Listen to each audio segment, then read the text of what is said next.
Masih bersama kami dalam CNBC Indonesia Tech Conference 2022 Exclusive Talks Innovating Technology Unlimited Dreams yang didukung oleh Oppo Indonesia, PT Telkom Indonesia Persero Tbk, dan Telkomsel. Sesaat lagi kita akan menyimak pemaparan Direktur Utama Alobank, Bapak Indra Utoyo mengenai roadmap to digital financial transformation. Namun sebelumnya saya akan sapa terlebih dahulu Pak Indra yang sudah bergabung bersama kita langsung dari studio CNBC Indonesia. Apa kabar Pak? Alhamdulillah sehat Mbak Iva. Sehat tentunya ya Pak ya, dan kita harapkan juga industri untuk digital banking juga kedepannya akan semakin sehat lagi, semakin sukses juga tentunya ya Pak ya. Kami persilahkan kepada Pak Indra untuk presentasinya. Baik, terima kasih Mbak Iva. Baik, terima kasih. Jadi kalau kita bicara konteks dari roadmap digital finance begitu, saya rasa kita belum pernah seperti hari ini, ya bagaimana kita lihat memang disruptornya adalah digital, kemudian enablernya memang para milenial ya yang dengan gaya-gaya hidup yang sudah berbeda begitu, tidak pernah lagi baca koran, tidak pernah lagi mungkin nonton TV ya, mungkin lifestyle juga berubah, tapi juga ada pemercepatnya akseleratornya adalah pandemi begitu, dan kita lihat bagaimana sekarang ekonomi digital belum pernah seperti hari ini. Kita lihat memang e-commerce tumbuh luar biasa sebagai sudah menjadi kebiasaan sehari-hari, dan juga berbagai sektor yang lain ya seperti juga di industri kesehatan dan pendidikan. Dan kemudian dengan bertumbuhnya sektor ekonomi digital ini, maka perlu ditopang oleh yang namanya embedded finance, oleh digital finance yang akan menopang berbagai transaksi maupun penyimpanan dananya maupun nanti pembiayaannya oleh sistem-sistem pembiayaan digital, apakah itu digital bank ataupun fintech dan lain sebagainya. Kemudian di sisi operationnya, kita lihat belum pernah mungkin operation seperti hari ini kita bekerja dengan cara hybrid begitu, kemudian juga working from anywhere. Tapi karena kita juga fokus kepada customer experience begitu, maka kita juga melakukan inovasi secara open innovation, dan kuncinya adalah kolaborasi. Kemudian kalau kita lihat dari sisi banking, mungkin dari sisi snapshot market di Indonesia, kita lihat memang bagaimana dari sisi kita ada bonus bonus ekonomi ya, dari sisi marketnya kita lihat ada 54% itu di sisi Gen Z dan juga Gen X begitu ya. Nah kalau kita lihat juga dari sisi market, dari sisi adopsi dari digital, kita sudah banyak aplikasi-aplikasi digital yang digunakan oleh masyarakat ya. Ada misalnya di sisi chatting, ya, sosial media, kemudian juga video. Dan dari sisi perbankan kita lihat saat ini dan financial lainnya sekarang sudah di level 39,2%, mungkin sedikit di atas dari aplikasi kesehatan dan juga aplikasi lainnya. Nah kalau lihat dari sisi penetrasi perbankannya sendiri, kita lihat di regional begitu, Indonesia sendiri saat ini yang sudah menggunakan aplikasi bank begitu, akses dengan bank itu sudah di 42 juta. Kemudian yang underbank yang sudah melakukan, mungkin punya account tapi belum melakukan berbagai fitur-fitur di perbankan itu sekitar 57 juta, dan masih ada segmen yang unbank yang saya rasa menjadi potensi yang luas untuk kita bisa sama-sama memberikan solusi financial inclusion dan economic inclusion.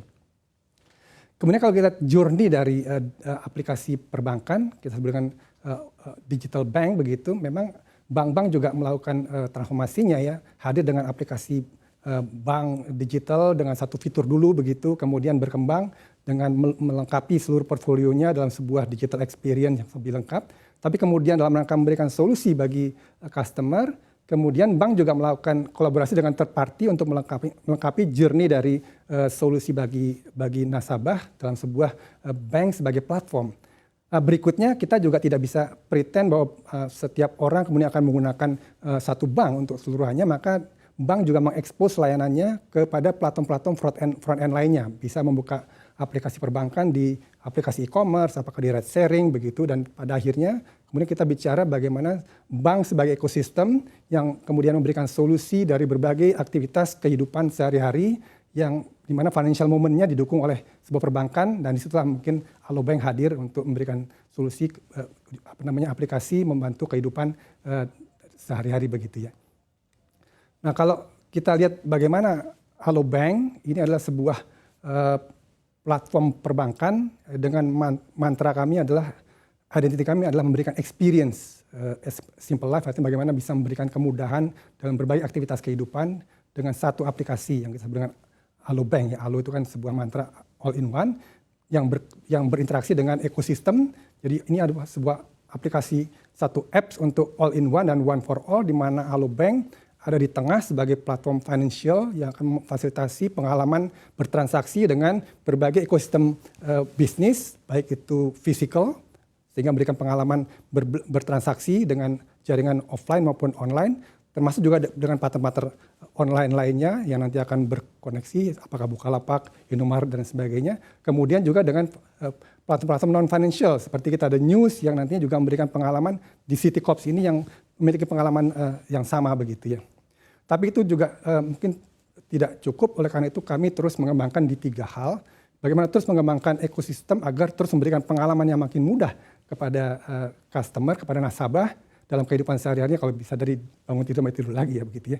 Itu melalui pengembangan kolaborasi tidak hanya dari City Corps itu sebagai fondasi yang penting, tapi juga mengembangkan dengan ekosistem lainnya supaya menghadirkan berbagai pengalaman kehidupan yang semakin lengkap ya dengan partner-partner kami yang sudah ada begitu, dan juga memberikan pengalaman omni channel ya untuk meluaskan layanan kami bisa hadir di kota-kota tier 2, tier 3 ya dengan physical presence maupun online presence-nya.